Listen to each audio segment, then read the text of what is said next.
जय श्री राम दोस्तों, आज के वीडियो में आपका स्वागत है। आज के वीडियो में हम बात करेंगे देवी भागवत पुराण का तीसरा अध्याय। तीसरे अध्याय में हम देवी के महत्व के बारे में बात करेंगे। जानकारी अच्छी लगे तो लाइक करें। चैनल पे पहली बार आए हैं चैनल को सब्सक्राइब करें, बेल आइकन के बटन को दबाएं, ऑल पे प्रेस करें। महादेव जी बोले कि जो शुद्ध, शाश्वत और मूल प्रकृति स्वरूपणी जगदम्बा है, वे ही साक्षात परम ब्रह्म है, वे ही हमारी देवता है। जिस प्रकार से ये ब्रह्मा, विष्णु और स्वयं में यानी शिव ये जगत की उत्पत्ति, पालन और संहार के कार्य में नियुक्त है, उसी प्रकार अनेक ब्रह्मांडों में निवास करने वाली करोड़ों प्राणियों के सृजन, पालन और संहार का विधान करने वाली वे महेश्वरी ही है। निराकार रहते वे महादेवी अपनी लीला धारण करती है। उन्हीं के द्वारा इस विश्व का सर्जन किया जाता है, पालन किया जाता है और अंत में उन्हीं के द्वारा संहार किया जाता है। उनके द्वारा ही यह जगत मोहग्रस्त होता है। प्राचीन काल में वे पूर्णा भगवती ही अपने लीला से दक्ष की कन्या के रूप में और बाद में हिमवान की पुत्री के रूप में तथा अपने अंश से विष्णु की भार्या लक्ष्मी के रूप में, ब्रह्मा की भार्या सावित्री और सरस्वती के रूप में प्रकट हुई।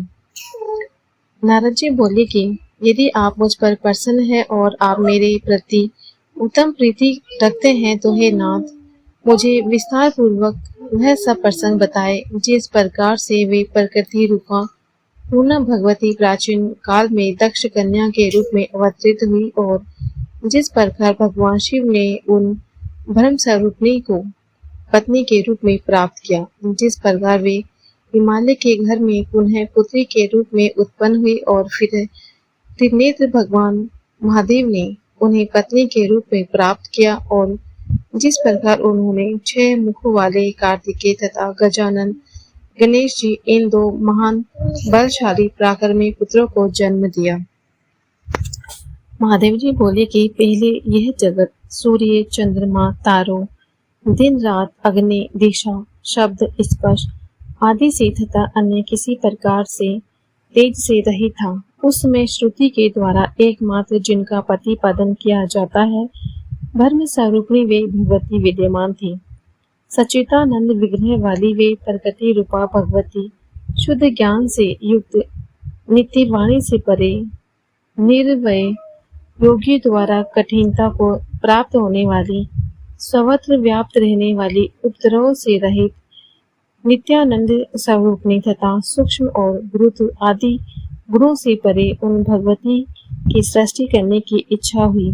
उसी समय रूप रहित होते हुए भी प्रकृति स्वरूपिणी उन परा अम्बा ने अपनी इच्छा से शीघ्र ही प्रसन्नता पूर्वक रूप धारण कर लिया। उनका विग्रह निखरी हुई काजल के समान था, विकसित कमल के समान सुंदर मुख था, 4 भुजाएं थी, नेत्र लाल वर्ण के थे, बाल खुले थे और दिशा रूपी वस्त्र से सुशोभित, स्थूल तथा उन्नत स्तन धारुणी, ज्योतिर्मयी वे सिंह की पीठ पर विराजमान थी। उन्होंने अपनी इच्छा से अपने रजस, सत्व और तमोगुण के द्वारा शीघ्र ही चैतन्य रहित एक पुरुष की सृष्टि की। सत्व आदि तीनों गुणों से युक्त उस उत्पन्न पुरुष को देखकर भगवती ने स्वेच्छा से उस पुरुष में सृष्टि करने की अपनी इच्छा का समावेश किया। ये देखकर वह शक्तिमान पुत्र 3 गुणों के आश्रय से ब्रह्मा, विष्णु और शिव नाम वाले 3 पुरुषों के रूप में प्रकट हो गया। इस पर भी सृष्टि नहीं हो रही थी। ऐसा देखकर उन भगवती ने उस पुरुष को जीवात्मा और परमात्मा इन 2 रूपों में विभक्त कर दिया। इसके बाद वे प्रकृति अपनी इच्छा से स्वयं अपने को 3 भागों में विभक्त कर दिया। माया, विद्या और परमा इन 3 रूपों में प्रकट हो गई। प्राणियों को विमोहित करने वाली जो शक्ति है वही माया है और संसार को संचालित करने वाली तथा प्राणियों में स्पंदन आदि का संचार करने वाली जो शक्ति है वही परमा कही गई। वही तत्व ज्ञानमय तथा संसार से मुक्त दिलाने वाली माया के वशीभूत जीव तथा जब उस परमा शक्ति की उपेक्षा करने लग गया तब मुने मोहतमी का उस माया का आश्रय ग्रहण करने वाले वे पुरुष भी विषयों के प्रति आसक्त रहने लगे। उस समय वे उस माया के प्रभाव से अत्यंत परमत हो गए। तीसरी जो परा विद्या है वह स्वयं गंगा, दुर्गा, सावित्री, लक्ष्मी और सरस्वती इन 5 रूपों में विभक्त हो गई। उन साक्षात जगत पालनी पूर्णा प्रकृति ने सृष्टि कार्य में ब्रह्मा, विष्णु तथा शिव को अलग अलग नियुक्त करके कहा, इन्हें सृष्टि के निमित्त ही आप लोगों को अपनी इच्छा से उत्पन्न किया है। आप लोग वैसा कीजिए जिससे मेरी इच्छा है। ब्रह्मा अनेक प्रकार के विचित्र तथा असंख्य स्थावर और जंगम प्राणियों की निर्बंध भाव से उत्पत्ति करें। विशाल भुजाओं वाले और बलशालियों में श्रेष्ठ विष्णु जगत को शुद्ध करने वाले दुष्टों का संहार करते हुए सृष्टि का पालन करे और अंत में जब मेरी नाश करने की इच्छा होगी तब तमो गुण युक्त शिव संपूर्ण जगत का नाश करेंगे। आप तीनों पुरुषों को सृष्टि आदि तीनों कार्यों में एक दूसरे की सहायता भी अवश्य करनी चाहिए। मैं सावित्री आदि 5 श्रेष्ठ देवियों के रूप में विभक्त होकर आप लोगों की पत्नियां बनकर स्वेच्छा पूर्वक विहार करूंगी और सभी प्राणियों में नारी रूप धारण कर शंभु के सहयोग द्वारा स्वेच्छा से सभी प्राणियों को जन्म दूंगी। अब आप मेरी आज्ञा से मानुषी सृष्टि कीजिए, नहीं तो इस सृष्टि का विस्तार नहीं हो पाएगा। ब्रह्मा आदि से ऐसा कहकर वे प्रकृति स्वरूपिणी प्रात पर महाविद्या उनके देखते देखते ही अंतर ध्यान हो गई और उनका यह वचन सुनकर ब्रह्मा जी ने सृष्टि कार्य प्रारंभ कर दिया। भगवान महेश्वर उन पूर्ण प्रकृति को प्रकृति पत्नी के रूप में प्राप्त करने के लिए संयत चित्त होकर भक्ति पूर्वक तप के द्वारा आराधना करने लगे। अपने ज्ञान नेत्र से महेश्वर को ऐसा करते देखकर वे परम पुरुष विष्णु भी उन्हीं को प्राप्त करने के निमित्त तपस्या करने के लिए बैठ गए। यह सब जानकर ब्रह्मा भी सृष्टि करना छोड़कर उसी अभिलाषा के साथ तपस्या हेतु निश्चल होकर बैठ गए। इस प्रकार आराधनारत उन तीनों के तप की परीक्षा लेने के लिए स्वयं प्रकृति ब्रह्मांड को शुद्ध करने वाला भयंकर रूप धारण कर उनके पास आई। उन्हें देखकर ब्रह्मा जी भयाक्रांत हो गए और उन्होंने अपना मुख फेर लिया। वे उनके सम्मुख पुनः गई, तभी ब्रह्मा जी विमुख हो गए। इस प्रकार वे चारों दिशाओं में क्रम से 4 बार गई। इससे अत्यंत डरे हुए ब्रह्मा जी 4 मुख वाले हो गए और भय से संत्रस्त होकर वे तपस्या छोड़कर उसी समय वहां से भाग गए। इसके बाद महान भय उत्पन्न करने वाली वे प्रकृति वहां पर शीघ्र पहुंची जहां परम पुरुष विष्णु एकाग्रचित होकर तपस्या कर रहे थे। उन्हें देखकर 1000 से 1000 नेत्रता 1000 पैरों वाले विष्णु भी उस समय भयभीत हो गए और तपस्या छोड़कर आंखें बंद किए हुए जल के अंदर प्रवेश कर गए। इस प्रकार उन दोनों की तपस्या भंग हो जाने पर भीषण रूप वाली वे प्रकृति महेश के पास गई, किंतु वे किसी तरह से उनका ध्यान भंग करने में समर्थ नहीं हो सकी। अपने विज्ञान विशेष से भगवान शिव भयंकर रूप वाली देवी प्रकृति को परीक्षा के लिए आई हुई जानकर समाधि में ही बैठे रहे। उसे अत्यंत प्रसन्न हुई प्रकृति स्वरूप ने श्रेष्ठ भगवती जो गंगा स्वरूप से सर्वग में स्थित है भगवान शिव को देवी पूर्णा के रूप में प्राप्त हुई। उन्होंने अपनी पूर्व प्रतिज्ञा के अनुसार अपने अंश से सावित्री होकर के पति के रूप में ब्रह्मा जी को प्राप्त किया।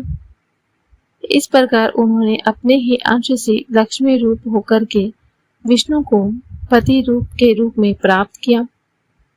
इसके बाद समाधि भंग हो जाने के अनंतर उन लोक पितामह ब्रह्मा ने पृथ्वी आदि महाभूतों तथा अन्य तत्वों की उत्पत्ति करके मरीचि, अत्रि, पुलह, क्रतु, अंगिरा, प्रचेता, वशिष्ठ, नारद, भृगु और पुलस्त्य, इन 10 मानस पुत्रों का सर्जन किया। ये सभी 10 पुत्र समान गुण, समान प्रभाव वाले थे। इसके बाद उन्होंने दक्ष आदि प्रमुख प्रजापतियों तथा मनुष्यों की उत्पत्ति की। उन्होंने मानसी पुत्री संध्या और मनोभाव कामदेव को उत्पन्न किया तथा पुनः स्वर्ग, मृत्युलोक और पाताल लोक में स्त्री पुरुषों को विमोहित करने के लिए काम रूप उस पुरुष को स्वयं नियुक्त कर दिया। प्रजापति ब्रह्मा ने सभी प्राणियों में विमोह उत्पन्न करने के उद्देश्य से उन्हें पुष्प में धनुष तथा पुष्प में 5 बाण प्रदान किए। ब्रह्मा जी ने अपने उत्तम शरीर को 2 भागों में विभक्त किया। उनके शरीर के बाएं आधे भाग से शतरूपा नामक सुंदर रूप वाली स्त्री उत्पन्न हुई और दाएं भाग से सवाय भू नाम वाले मनु उत्पन्न हुए। उन्होंने कामदेव के 5 पुष्प बाणों से आहत मनोहर मुस्कान युक्त उस सुंदर अंगों वाली शतरूपा को भार्या के रूप में ग्रहण किया। तत्पश्चात उन सवायभू मनु ने उस शतरूपा से 3 कन्याएं तथा 2 पुत्र उत्पन्न किए। वे आकुति, देवहूति और प्रसूति नाम की कन्याएं थीं तथा प्रियव्रत और उतानपाद नाम के पुत्र थे। उन्होंने आकुति नामक अपनी पुत्री रुचि प्रजापति को, मध्या पुत्री देवहूति ऋषि कर्दम को तथा सुंदर रूप वाली तीसरी पुत्री प्रसूति प्रजापति दक्ष को समर्पित कर दी। कर्दम ने देवहूति से अनुधति आदि 9 पुत्रियों की। वे पुत्रियां वशिष्ठ आदि ऋषियों की भार्याएं हुई। प्रजापति दक्ष भी 14 कन्याएं हुई। अदिति, दीति, दनु, काष्ठा, अरिष्टा, सुरसा, तिमि, मनु, प्रोदवर्षा, ताम्रा, विनता, कद्रु, स्वाहा और भानुमति। ये उन कन्याओं के नाम कहे गए हैं जिन्होंने उनमें से स्वाहा नाम की कन्या अग्नि को और शेष 13 कन्याएं ऋषि कश्यप को प्रदान कर दी। कश्यप ने स्वयं उन पत्नियों से नानाविध प्रजाएं उत्पन्न की। तब उन प्रजाओं से संपूर्ण जगत व्याप्त हो गया। इस प्रकार भगवान ब्रह्मा ने सारे संसार की सृष्टि की। देवी प्रकृति ने उन ब्रह्मा से कहा, महामते, द्विज गण तीनों संध्याओं में जिनकी उपासना करते हैं वे सावित्री मेरे अंश से उत्पन्न हुई है। सरस्वती तथा लक्ष्मी भी मेरे ही अंश से उत्पन्न हुई है, जिन्होंने अपनी लीला से तीनों लोकों के पालन करता विष्णु को पति रूप में प्राप्त किया। आप दोनों ब्रह्मा तथा विष्णु विषाक्त हो गए हैं। उन साक्षात परा प्रकृति को पूर्ण भाव से पत्नी रूप में पाने की अभिलाषा करते हुए शिव परम योगी बने रहे। उस प्रकार की तपस्या में रत उन भगवान शिव से परा प्रकृति जगदम्बिका ने प्रसन्न होकर प्रत्यक्ष रूप से कहा। प्रकृति बोली कि शंभु, आपका कौन सा अभिष्ट वर है, मुझसे मांग ले। आपकी तपस्या पूर्ण उपासना से परम प्रसन्नता को प्राप्त मैं वह वर आपको अवश्य दूंगी। शिवजी बोले कि जिनसे पूर्व में 5 श्रेष्ठ नारियां प्रकट हुई थी, वे आप विशुद्धि प्रकृति ही हम ब्रह्मा, विष्णु तथा महेश्वर को प्राप्त होंगे। उनमें से अपने अंश से सावित्री के रूप में उत्पन्न होकर ब्रह्मा जी को और अपने अंश से लक्ष्मी विष्णु को प्राप्त हुई, किंतु परमा पूर्णा प्रकृति आप स्वयं अपने लीला से कहीं जन्म लेकर मुझे प्राप्त हुई। प्रकृति बोली कि प्रजापति दक्ष के यहाँ अपनी माया से उत्पन्न होकर मनोहर शरीर वाली पूर्णा प्रकृति में ही आपकी भार्या बनूंगी। जब दक्ष के यहाँ उनके देह अभिमान से मेरा तथा आपका अनादर होगा, तब अपने माया रूपी अंश से उन्हें विमोहित कर मैं अपने स्थान को चली जाऊंगी।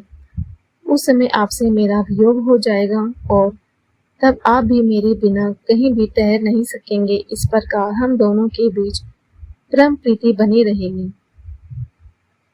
श्री महादेव जी बोले कि वे परमेश्वरी प्रकृति महेश्वर से ऐसा कहकर अंतर ध्यान हो गई और शिव के मन में प्रसन्नता व्याप्त हो गई।